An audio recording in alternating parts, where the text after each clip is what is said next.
Olá, aqui estou eu de novo. Não consegui vir quando eu gostaria, mas aqui estou eu nesse dia que o Senhor decidiu que eu deveria estar aqui trazendo o capítulo 5 do livro A Mulher do Rei. E hoje se inicia a parte 2. O título do capítulo 5 é A Fé Professada pela Mulher do Reino. Vou estar lendo aqui, né, algumas anotações que eu fiz sobre esse capítulo, algumas coisas que eu até copiei, né, exatamente, e trazendo a palavra. Vamos lá. Alguns anos atrás, houve um evento interessante na Carolina do Sul, em um campo de futebol. O serviço meteorológico previa muita chuva. Evidentemente, oramos, mas mais ou menos assim. Amado Deus, pedimos que detenhas a chuva, se for da tua vontade. Deus, poderias impedir a chegada desta chuva? Durante a oração, uma senhora chamada Linda ouviu e pediu para poder orar também. Sua oração foi assim: Senhor, teu nome está em jogo. Dissemos àquelas pessoas que, se elas viessem aqui esta noite, ouviriam uma palavra de Deus. Dissemos que ouviriam uma palavra vinda de ti. Elas vieram, e se permitires que chova, é sinal de que não tens poder sobre o tempo, e deixarás má impressão sobre aquela gente.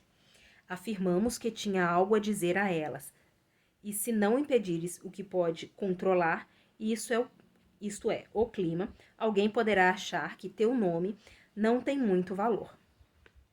Em seguida, ela proferiu uma frase que nos fez olhar uns para os outros com o canto dos olhos.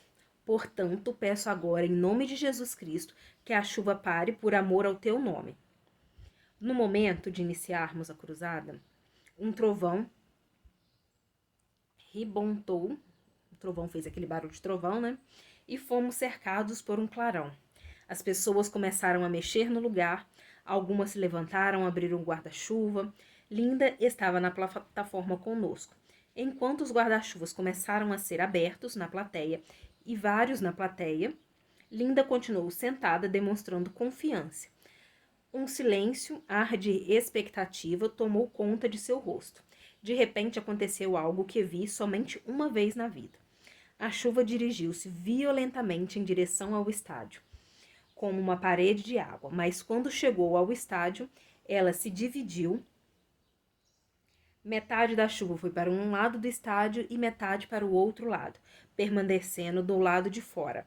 Linda continuou sentada o tempo todo com aspecto confiante. Nós, os pregadores e líderes, limitamo-nos a olhar uns para os outros. Vimos a chuva circundar o estádio e nos entreolhamos novamente. Depois olhamos para Linda. Ela olhava para a frente com a cabeça erguida. Ela conhecia o nome de Deus, entendia que o nome dele representava seu caráter. E na oração fez um apelo àquilo que era mais importante para ele. Ela sabia falar a língua de Deus. Creio de coração que Linda resultou em milagre porque ela entendia que Deus é apaixonado por sua reputação. Ela colocou sua fé em Deus. Seu corpo pequenino e frágil tinha poder pelo simples fato de ela estar intimamente ligada a Deus e ter investido o nome dele. Quando a chuva circundou o estádio, a multidão ficou protegida e assim pôde ouvir o evangelho e abrir o coração após testemunhar um fenômeno climático. Quando as mulheres do reino são apaixonadas por aquilo que desperta a paixão de Deus, pode haver mudanças positivas na vida das pessoas, nas famílias, nas comunidades e até no país em que elas vivem. Agora vou estar lendo aqui um trecho sobre a história de Ana, né? 1 Samuel, capítulo 1, eu vou estar começando aqui a ler a partir do versículo 9. Certa vez, quando terminou de comer e beber em Siló, estando o sacerdote Eli sentado numa cadeira junto à entrada do santuário do Senhor, Ana se levantou e, com a alma amargurada, chorou muito e orou ao Senhor. E fez um voto: Ó Senhor dos exércitos, se tu deres atenção à humilhação de tua serva, te lembres de mim e não esqueceres da tua serva, mas lhe deres um filho, então o dedicarei ao Senhor por todos os dias de tua vida, e o seu cabelo e sua barba nunca serão cortados. Enquanto ela continuava a orar diante do Senhor, Eli observava sua boca. Como Ana orava silenciosamente, seus lábios mexiam, mas não se ouvia voz. Então Eli pensou que ela estivesse embriagada. E lhe disse: Até quando continuará embriagada? Abandone o vinho. Ana respondeu: Não se trata disso, meu senhor. Sou uma mulher muito angustiada. Não bebi nem vinho nem bebida fermentada. Eu estava derramando minha alma diante do Senhor. Não julgues tua serva uma mulher vaidosa. Estou orando aqui até agora por causa da minha grande angústia e tristeza. Ele respondeu: Vá em paz, que Deus de Israel lhe conceda o que você pediu. Ela disse: Espero que seja benevolente com a tua serva. Então ela seguiu seu caminho, comeu e seu rosto já não estava mais abatido. Na manhã seguinte, eles se levantaram e adoraram o Senhor. Então voltaram para casa em Ramá. Eucana teve relações com sua mulher Ana e o Senhor se lembrou dela. Assim, Ana engravidou. No devido tempo, deu à luz a um filho e deu-lhe o nome de Samuel, dizendo: Eu pedi ao Senhor. Quando o ano seguinte, Eucana subiu com toda a família para oferecer sacrifício anual ao Senhor para cumprir o seu voto. Ana não foi e disse ao seu marido: Depois que o menino for desmamado, eu o levarei e o apresentarei ao Senhor, e ele morará ali para sempre. Disse Eucana a seu marido: Faça o que lhe parecer melhor. Fique aqui até desmamá-lo. Que o Senhor apenas confirme a sua palavra. Que o Senhor apenas confirme a palavra dele, perdão. Então ela ficou em casa e criou seu filho até que desmamou. Depois de desmamá-lo, levou um menino ainda pequeno à casa do Senhor em Siló, com um novilho de 3 anos de idade, uma arroba de farinha e uma vasilha de couro cheia de vinho. Eles sacrificaram o novilho e levaram o menino a Eli. E ela lhe disse: Meu senhor, juro por tua vida que sou a mulher que esteve aqui ao teu lado orando ao Senhor. Este era o menino que eu pedia ao Senhor. E o Senhor me concedeu. Por isso, agora eu dedico ao Senhor por toda a sua vida. Será dedicado ao Senhor, e ali adorou ao Senhor. Voltando aqui às considerações, né, sobre a história de Ana. Diante de uma situação que não poderia solucionar, Ana pediu a Deus que revertesse a condição em que ela vivia durante toda a vida adulta. Ana falou do seu problema físico, assim como Linda entendeu que a tempestade tinha menos a ver com as nuvens no céu do que com a capacidade de Deus de retê-lo. Ana buscou alívio e assistência em Deus, pois só ele poderia acudi-la. Ela buscou uma solução espiritual para uma necessidade física. Quando procurou Deus como solução para o seu problema, Ana depositou nele sua fé. Na verdade, deu um passo maior. Disse a Deus que se ele lhe desse um filho, ela daria aquele mesmo filho de volta para servi-lo durante o tempo em que ele vivesse. Ana recorreu a Deus para receber uma resposta e buscou honrá-lo enquanto fazia isso. Um princípio importante de se ver, é pela fé. É saber que Deus é a causa do problema que você está enfrentando, seja qual for. Então, somente Ele poderá ter a solução. Deus não apenas respondeu a oração de Ana, proferida com fé, mas também lhe deu mais do que ela pediu. Encheu sua casa com outras 5 crianças. Deus honrou aquele ato de fé pelo qual ela lhe devolvera Samuel. Ou seja, né, Deus honrou Ana, um problema causado por Deus, e Deus foi quem trouxe a solução, porque ela reconheceu quem poderia resolver o seu problema. No seu momento de angústia, ela foi atrás da resposta para aquilo que ela tanto ansiava. Uma outra passagem que o autor compartilha é sobre a história da viúva de Sarepta. Vou estar lendo aqui. Algum tempo depois, se encontra, em 1 Reis, capítulo 17, do versículo 7 ao 24. Algum tempo depois, o riacho secou-se por falta de chuva. Então a palavra do Senhor veio a Elias: vá imediatamente para a cidade de Sarepta de Sidom e fique por lá. Ordenei a uma viúva daquele lugar que lhe forneça comida. E ele foi. Quando chegou à porta da cidade, encontrou a viúva que estava colhendo gravetos.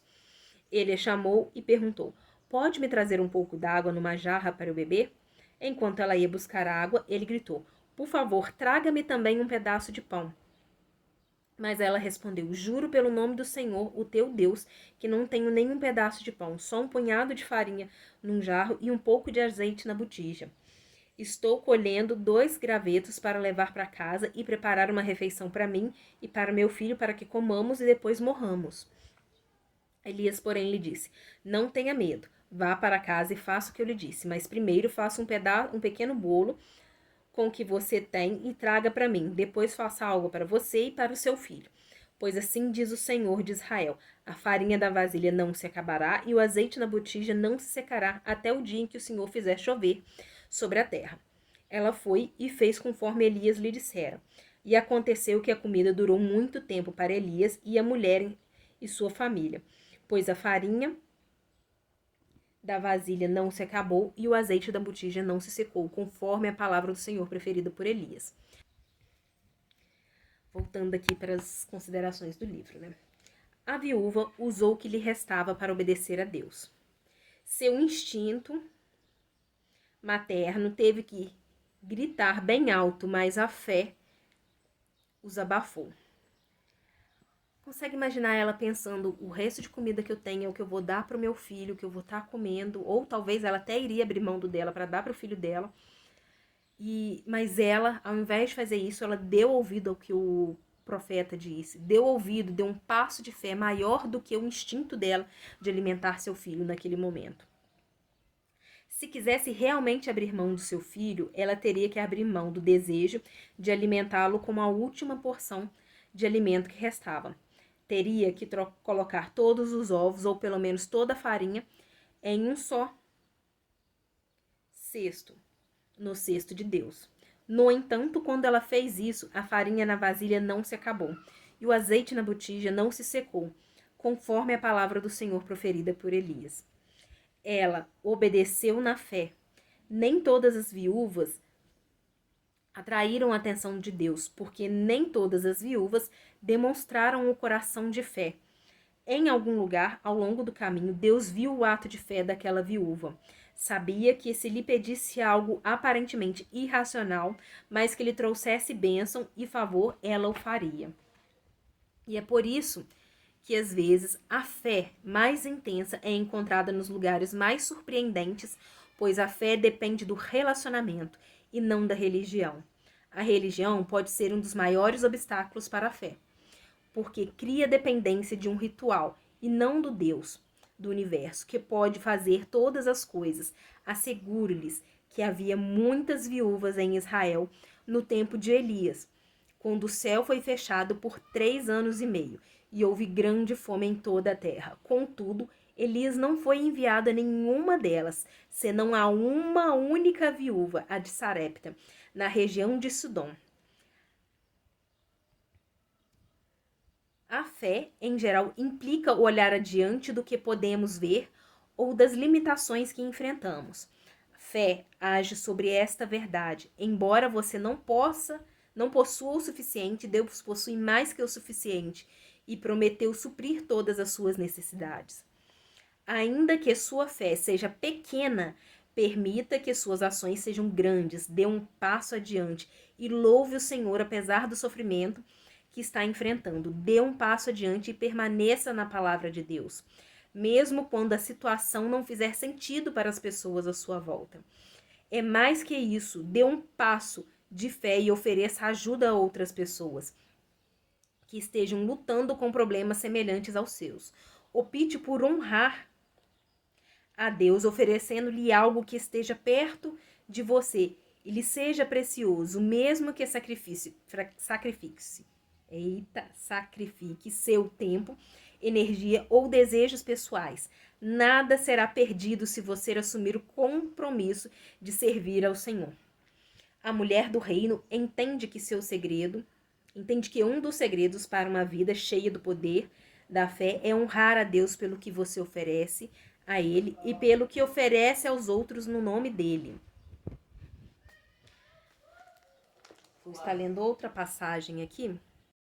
Então, a outra passagem, né, se encontra aqui, é um versículo só, de Lucas, capítulo 6, versículo 38, que diz: Deem e lhe será dado uma boa medida, calcada, sacudida e transbordante será dada a vocês, pois a medida que usarem também será usada para medir vocês. Prosseguindo aqui. Para receber algo em retorno à sua fé, Ana e a viúva tiveram que dar alguma coisa. Ana assumiu o compromisso com Deus de que, se ele lhe desse um filho, ela o devolveria a ele. A viúva teve que dar tudo o que lhe restava para comer. A fé não está simplesmente no ato de crer, está ligada a uma ação. A fé está amarrada em seus pés. O poder da fé ocorre quando você se dispõe a dar aquilo que necessita a outra pessoa, para que Deus devolva a você.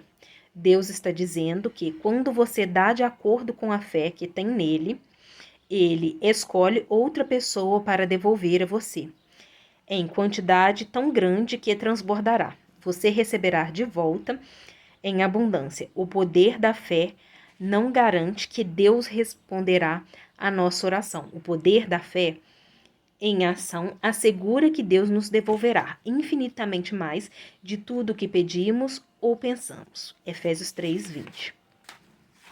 E para finalizar, a fé não é um princípio a ser analisado. Viver pela fé com a mulher do reino é um princípio a ser experimentado. Linda ouviu o comunicado do serviço de meteorologia. Todos nós ouvimos. Mas ela conhecia o poder de Deus. Eu achei extremamente interessante esse capítulo, né? Principalmente pela essa questão da fé, da gente agir pela fé, né? Quantas vezes nós nos sentimos parados, travados, esperando ter alguma resposta de Deus para agir em determinada situação. Mas, assim como Ana se propôs, assim como a própria viúva de Sarepta, que deu tudo que ela tinha, tanto para o sustento dela quanto para o sustento do filho dela, e ela pôde ver, assim como Linda ousou orar de uma forma desafiadora para Deus, é isso que a fé faz. A fé nos move a ir a níveis, a ter um relacionamento maior com Deus e a agir também quando necessário, quando nós temos que ter a necessidade de agir, né?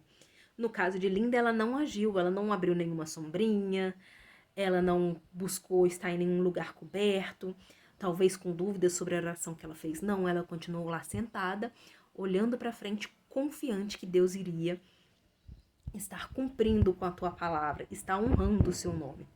E é isso que nós devemos estar fazendo, agindo com fé, com a certeza de que Deus vai fazer aquilo exatamente conforme Ele prometeu, conforme Ele nos disse. E mais que nós devemos nos lembrar que nós precisamos sim dar passos de fé para alcançar aquilo que nós precisamos, quando necessário for. E nada melhor do que ter uma vida de relacionamento com Deus para saber quando nós devemos agir e quando nós devemos nos calar. É isso que eu queria estar compartilhando com vocês nesse dia, que espero que de alguma forma essa mensagem tenha fortalecido sua fé ou esteja te estimulando a estar buscando mais fé em Deus. Se você está querendo ter mais fé em Deus, é só estar orando, entregando nas mãos dele, que a todos ele dá. É só falar assim: Senhor, me aumenta a minha fé, eu sinto que minha fé está pequena. É só estar orando com ele, é só ter uma vida de relacionamento que nós conseguimos ter exatamente aquilo, tudo que Deus tem planejado sobre as nossas vidas. Até o próximo vídeo. Não vou colocar nenhuma data, porque vai ser quando o momento certo que Deus tocar no meu coração, que eu sentir que é o momento de eu estar aqui compartilhando com vocês. Até mais. Tchau, tchau.